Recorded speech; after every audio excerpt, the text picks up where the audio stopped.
Perfecto.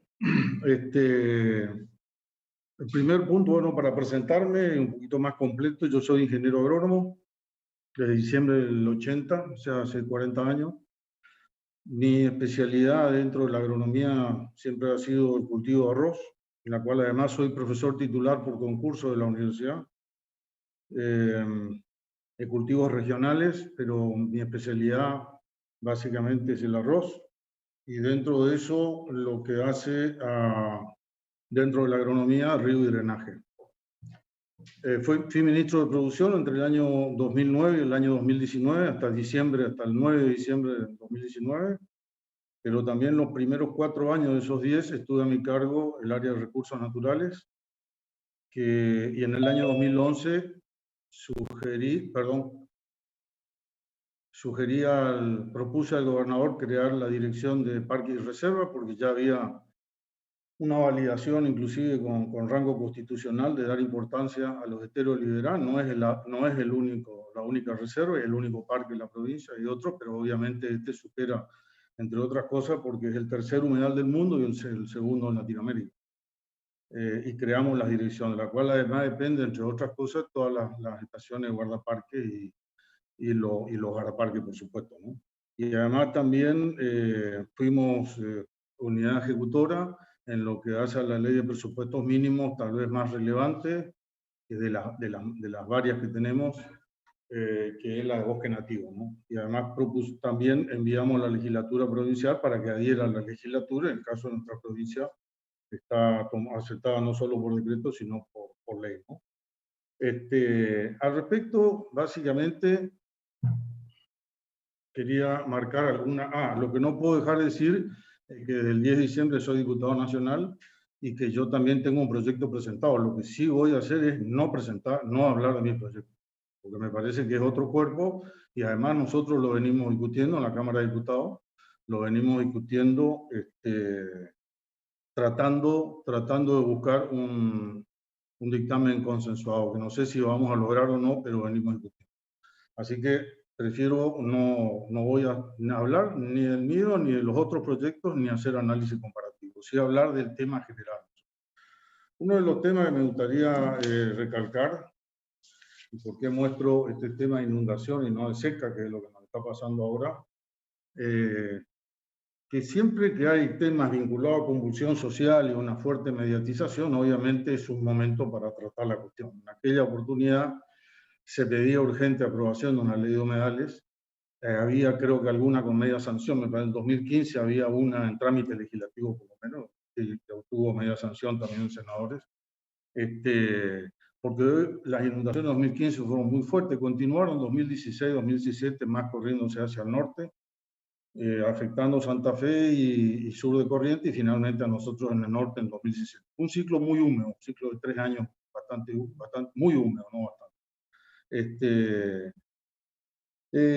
Hoy es la seca, digamos. Yo creo que en aquella oportunidad, es decir, lo que genera inundaciones que no son manejadas por falta de obras adecuadas para volcar los excedentes, no para drenar y vaciar los humedales. Y en mi provincia no es lo que hicimos justamente.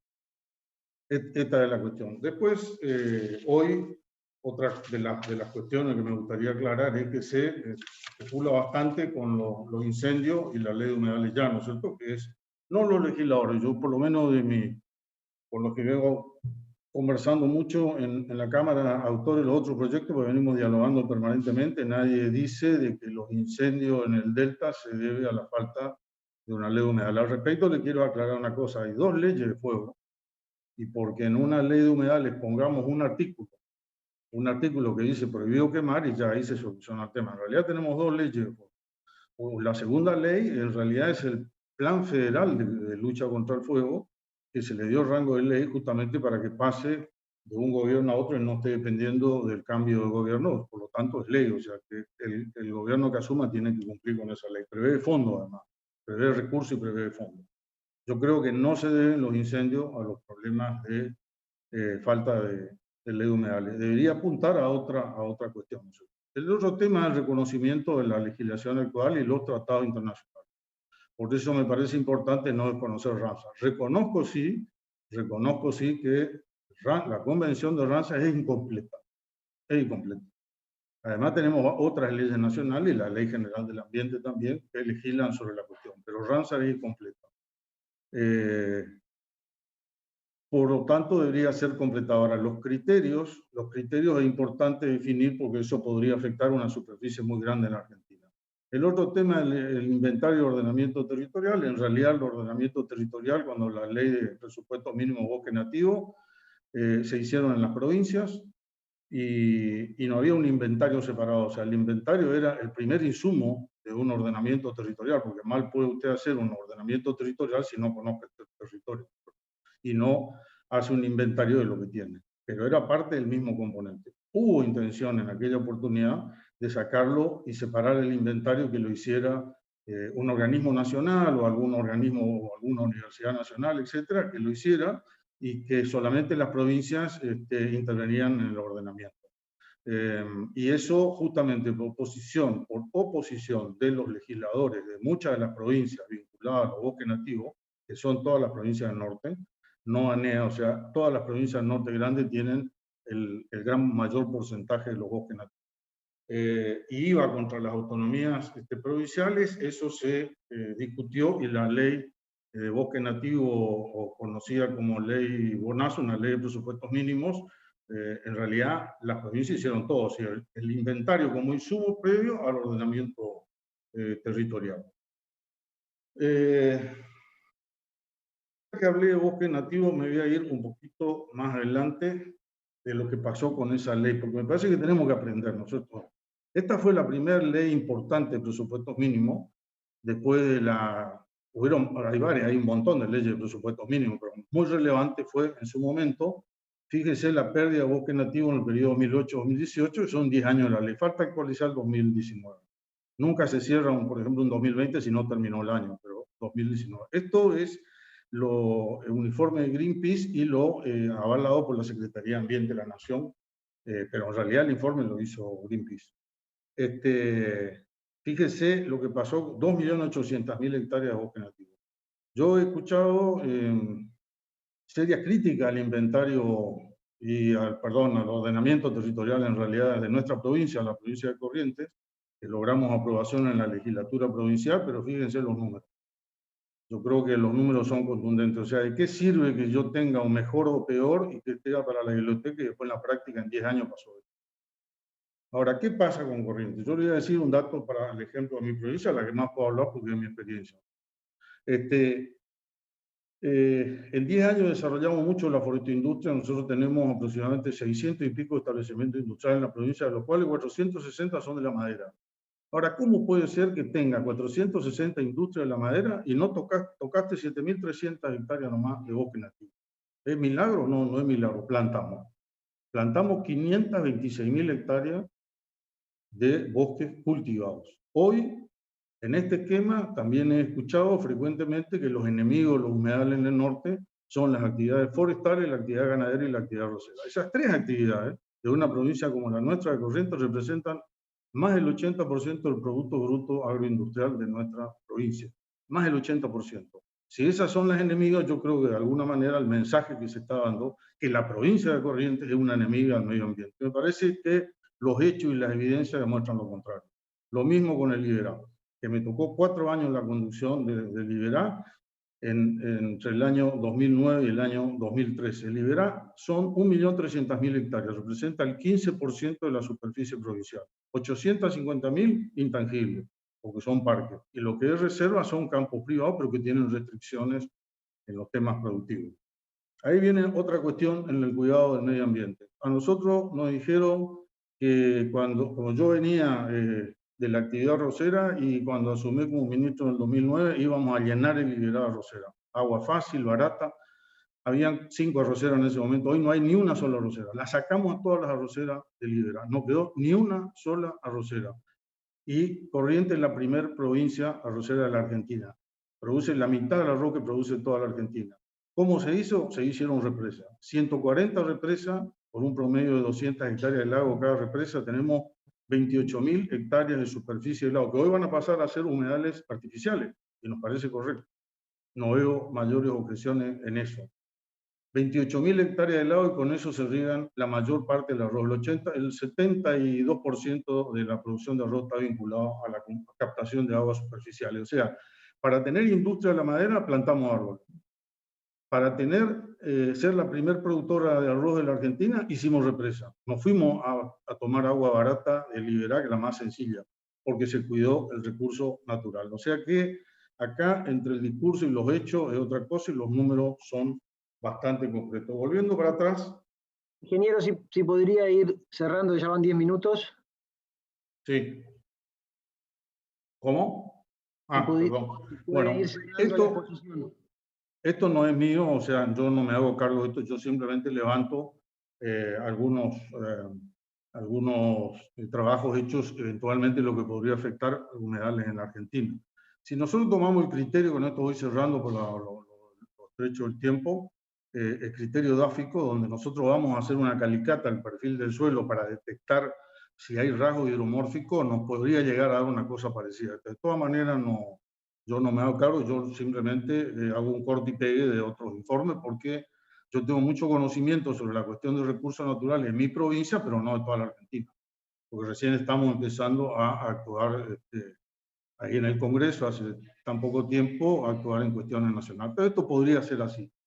Si tomamos rasgo hidromorfismo en suelo, o sea, tomamos el criterio dáfico, o sea, de suelo, podríamos estar con 60 millones de hectáreas afectadas de humedales. Por ahí me han hecho decir de que yo digo que 60 millones de hectáreas van a salir de producción. Yo jamás dije eso, no lo puedo decir. Si quiero más o menos mantener cierta autoridad académica, no lo puedo decir. No es cierto eso. Lo que sí le digo es que 60 millones de hectáreas, un buen porcentaje que caigan en el semáforo en rojo y amarillo, van a quedar, en el caso de rojo, intangible, en el caso de amarillo, con serias restricciones para poder producir. Supongamos una cuarta parte, 15 millones de hectáreas. Digo, y el resto va a quedar con restricciones que hacen un poco a las limitaciones de posibles inversiones, etcétera, etcétera. La provincia de Buenos Aires muy tocada, el norte de Santa Fe muy tocado, obviamente mi provincia casi completita, el delta de Entre Ríos y una parte en el noreste de Entre Ríos. Pero en realidad tienen Jujuy, tienen Mendoza, tienen San Juan. ¿Qué son humedales? Los mallines son humedales. Las salitreras son humedales. ¿Por qué se concentra la sal en superficie? Se concentra porque eleva por capilaridad agua con sal, se evapora agua destilada, agua pura, y se va concentrando a través de miles y miles de años y le forma una salina. Cada una salina se va un poquito para abajo para sacar sal y aparece agua. ¿No? Son humedales. El desarrollo del litio en Jujuy podría quedar comprometido, y así lo mismo vemos entre Río Negro y Neuquén, que tenemos en las nacientes, los ríos Colorado y Negro, hay temas vinculados a humedales, y no se marca acá, pero en realidad según el Instituto de Suelo y Agua del INTA Castelar, las turberas también son humedales, las turberas de Tierra del Fuego y un poco la Patagonia son humedales, que además son explotadas económicamente y con una autorización muy responsable y muy medida por parte del gobierno de Tierra del Fuego. Y lo digo como constancia, yo pasé este año todo el mes de enero en Tierra del Fuego, adentro, en Polvín concretamente, y estuve viendo cómo trabajan sobre esta cuestión. Las Islas Malvinas están exportando, los Kepler están exportando a China mucha turbera. Bueno, ahí sobre eso obviamente no tenemos control, es nuestra, pero no tenemos control, pero es simplemente a título de comentario. Chaco y Formosa también, los bajos submeridionales que están entre Santa Fe y un poco Chaco, casi nada Santiago del Estero, también vienen a ser afectados. Y en el caso de nuestra provincia, que ahí sí tenemos mucho más información, esto es lo que más o menos podría quedar. Es decir, la zona centro-sur, que es donde están las represas arroceras, por eso dicen que sería muy afectada, en realidad no va a ser afectada mayormente la actividad arrocera, el grueso está en zona de la prolongación de las cuchillas entrerrianas que se meten en nuestra provincia, que es lo que marca de gris ahí, la tierra colorada que se ve en el noreste de Contramisiones, son suelos latosol, es decir, suelos lateríticos, integrados a la provincia de Misiones, tierra colorada estaría quedando afuera, y las lomadas de los ríos Santa Lucía, el que está más arriba, la raya gris más arriba, y la abajo son los albardones del río Corriente. Este podría ser la situación en nuestra provincia. Nosotros calculamos que entre dos terceras partes, casi el 70% de la provincia podría quedar en humedales, si se toma ese criterio. Nosotros consideramos que hay que regular un poco los criterios. Le voy a decir una cuestión El otro tema, se dice que son intereses creados y los 20 dueños del agua. Bueno, nosotros superponemos el mapeo de suelo de la provincia a escala 1 en 50.000, que lo tenemos en toda la provincia, lo superponemos con las ADREMAS, está digitalizada, el catastro provincial está digitalizado, y a nosotros nos está dando que las 66.000 parcelas, ADREMAS, perdón, las 66.000 ADREMAS que tiene la provincia, la mitad, 33.000 ADREMAS quedan vinculadas a humedales, o sea, no son 20, son bastante más. Aclaración, 60.000 ADREMAS. Te tengo que Voy marcar cerrando. nuevamente el tema del tiempo, por favor. Bueno, si tomamos criterio edáfico, los resultados pueden ser mayores, simplemente eso quería cerrar. Y el otro tema es la amenaza que están teniendo los humedales. En el mundo están teniendo una amenaza, pero no exactamente en la Argentina. Y el otro criterio que yo tengo, por un tema de soberanía, me parece que nos están queriendo hacer pagar pasivos ambientales generados en el hemisferio norte por otros países. El desequilibrio que está ocurriendo hoy, entre otras cosas, con el cambio climático, no está generado por nuestro país. Yo creo que está generado en otros lugares y nos están queriendo hacer pagar. O sea que tenemos que regular esto. Para que tengan idea en porcentaje de involucramiento, Estados Unidos, que tienen una diversidad ambiental muy grande como lo tiene Argentina, con una situación muy parecida, el 5,5% de la superficie son humedales. Esto podríamos quedar en Argentina con el 22% de la superficie de la Argentina, encima de la tierra más productiva de la región central, ¿no es cierto? Y otra cosa, respecto a los inventarios. Los inventarios no lo hacen los estados en Estados Unidos, lo hace, pero ¿sabe quién lo hace? El cuerpo de ingenieros del US Army, o sea, del ejército de Estados Unidos, para que no haya discusión al respecto. Así que no quiero involucrar algunas cuestiones que hablen sobre mi proyecto, que me parece que éticamente no correspondería. Nada más, muchas gracias. Gracias, ingeniero. Muchas gracias. A continuación, invitamos a exponer a Javier García Espil. Él es abogado, docente, fue director nacional de gestión ambiental del agua y ecosistemas acuáticos y asimismo fue representante de Argentina en la última conferencia de las partes del convenio Ramsar sobre humedales. Buenas tardes, ¿se escucha bien? Sí, perfecto. Bueno, muchas gracias por la invitación a participar y celebro que se esté avanzando en el debate y que se haga conjuntamente entre estas dos comisiones tan importantes para avanzar con las decisiones. Yo me voy a referir brevemente y resumir algunas ideas y aportes a esta discusión que no son exclusivas mías, sino que reflejan muchas discusiones que llevan más de 30 años en el país.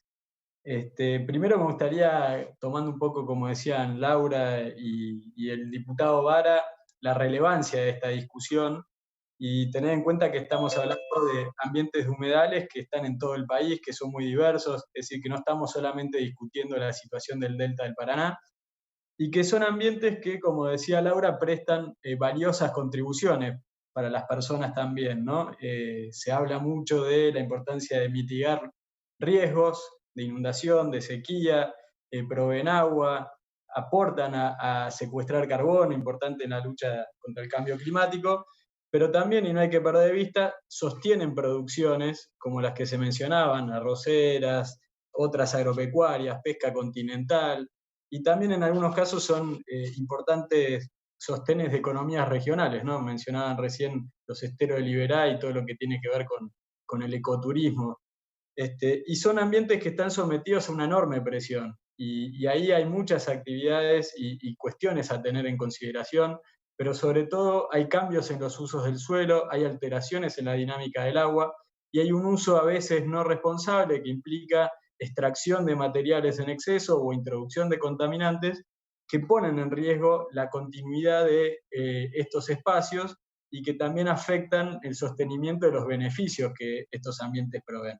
Como decía el diputado Vara, se calcula que desde el año 70 se perdió más o menos el 35% de los humedales a nivel global, y esto da situaciones de conflictividad, da situaciones de injusticia, y lo que se propone con una norma de presupuesto mínimo de protección ambiental no es prohibir o restringir actividades in totum, sino ordenar ambientalmente el territorio y generar instrumentos para abordar estas discusiones. Y en ese sentido la Argentina, como también se dijo recién, se comprometió a nivel global, tanto en la Convención sobre los Humedales de Ramsar, como en el Convenio de Diversidad Biológica y otros múltiples acuerdos internacionales, como los Objetivos de Desarrollo Sostenible, el Acuerdo de París, etc. Y tiene herramientas a título general en la Ley General del Ambiente que estos proyectos de ley buscan especificar para poder considerar mejor a los humedales en las decisiones públicas. Así que me voy a referir brevemente a algunos instrumentos que considero son importantes, no para resolver todos los problemas, sino para abordarlos correctamente y jerarquizar la consideración de los humedales para reconocer su valor en estas decisiones. Por un lado, se habló de la definición, y esto es clave porque es lo que determina el alcance de la ley. Y en ese sentido se tomó la definición de Ramsar, como se decía recién, y se tomó también un aporte del doctor Neff de los años 90, que fue después trabajado en un taller con más de 60 expertos del país, y después reflejado en una resolución del COFEMA, que es el ámbito de coordinación de política ambiental por excelencia del país, y que básicamente determina cuáles son los criterios para identificar estos ambientes correctamente. Y esta definición es clave para el inventario, que no es otra cosa que una base de conocimiento que fortalece el proceso de toma de decisiones. Es decir, el inventario no determina en sí mismo qué actividades se pueden o no hacer, ni qué es lo correcto ni lo incorrecto, sino que describe y diagnostica cuál es el estado de los humedales en el territorio nacional, los caracteriza, y este es un insumo de información que después nutrirá decisiones de carácter general, como son los ordenamientos, y decisiones de carácter particular como son las evaluaciones ambientales. Y en ese sentido nosotros creemos que lo tiene que liderar y ser responsable la Autoridad Nacional de Aplicación, el Ministerio de Ambiente, que ya viene hace muchos años desarrollando proyectos de inventario, metodologías, lineamientos, y lo tiene que hacer en función de lo que dice la Ley General del Ambiente, que habla de un sistema de información ambiental nacional, en el artículo 17. Por otro lado, en lo que tiene que ver con el ordenamiento y la evaluación de actividades, es importante contar con criterios específicos para los humedales, considerando que, como decía el diputado Vara, son ambientes complejos que varían en el tiempo, varían en su extensión. Esta es la característica propia de los humedales, que tienen procesos y épocas de mucha inundación y procesos en los cuales los encontramos más retraídos y secos, y esa variabilidad es lo que genera ciertas condiciones de vida y ciertos servicios ecosistémicos que nosotros, digamos, nos beneficiamos de ellos. Entonces es importante que estos instrumentos de ordenamiento y de evaluación tengan criterios claros, operativos y específicos para jerarquizar la consideración de los humedales, reconociendo su valor, y que habiliten procesos de participación ciudadana en esas decisiones. Particularmente consideramos muy importante contemplar los caudales ambientales, porque el agua es un factor crucial en el funcionamiento de los humedales, y también la capacidad de carga de estos ambientes para ver, regular, digamos, el manejo que se hace. Otra cuestión importante que no se ha mencionado es el financiamiento. Difícil va a ser aplicar la ley y avanzar en el tiempo si no tenemos fondos para aplicarla, para llevar adelante los instrumentos. Hoy se está discutiendo la ley de presupuesto, es importante que haya recursos para estas actividades, para fortalecer las capacidades locales de control, de evaluación, de ordenamiento de su territorio, y también para promover usos que sean sostenibles y responsables, digamos, que los fondos lleguen al destinatario final, que no es otra persona que el que habita y produce en los humedales. Y en ese sentido necesitamos mecanismos ágiles, transparentes, y que tengan el foco en este sentido de apoyar y compensar algunas actividades que pueden ir avanzando progresivamente hacia mejores estándares. Y a mí me gustaría volver sobre algunas preocupaciones que hay para decir con toda claridad que esta no es una ley contra nadie, ni es una ley que pretenda inmovilizar el territorio y todo lo que sucede en el país. Ya vio la estimación que se mostró recién, la enorme extensión que hay de humedales en el país, sino que lo que busca es a favor de un ordenamiento, de un manejo sostenible del territorio, que permita preservar esos beneficios que hoy nosotros estamos teniendo a lo largo del tiempo, y que también tengan en cuenta el contexto en el cual estamos situados, donde a todos es conocido que estamos ante una grave crisis ecológica, una grave crisis climática, una grave crisis del agua, y donde tenemos una oportunidad en la recuperación económica post-pandemia de avanzar hacia modelos sostenibles que sean inclusivos, que tengan en cuenta los servicios ecosistémicos, y que sobre todo sean fruto del consenso y del aporte de las distintas miradas que hay sobre los territorios. Así que en ese sentido yo quiero agradecer esta oportunidad, celebrar este debate y recordar que existen numerosos antecedentes de esta discusión. No solo hubo ya 2 proyectos de ley que alcanzaron media sanción, sino que hay más de 30 años de estudios, de expertos, de capacidades instaladas en organismos del Estado, en institutos científico-técnicos, en universidades de las distintas regiones del país, y sobre todo también hay una ciudadanía activa que está demandando respuestas, que está demandando soluciones innovadoras, y que tenemos una oportunidad enorme de tomar todos estos aportes y construir los consensos necesarios, y me parece muy importante que podamos discutir con claridad estos instrumentos, cómo funcionan, quiénes son los que los aplican, y cómo nos llevan a una situación mejor de la cual estamos en estos momentos. Así que yo les agradezco mucho la oportunidad de exponer. Hay mucho por decir en términos de cada uno de estos instrumentos. Quedo a disposición para las preguntas que tengan al respecto, y decirles que tanto en el trabajo que se hizo desde en su momento Secretaría de Ambiente y Desarrollo Sustentable, como lo que se discute en el ámbito de la Convención de Ramsar, hay manuales, documentos técnicos, notas informativas que son de mucha utilidad y que están a disposición para todos los senadores y senadoras que puedan llegar a los acuerdos y las decisiones que necesitamos. Así que muchas gracias y continuamos a disposición para este debate. Gracias, Javier.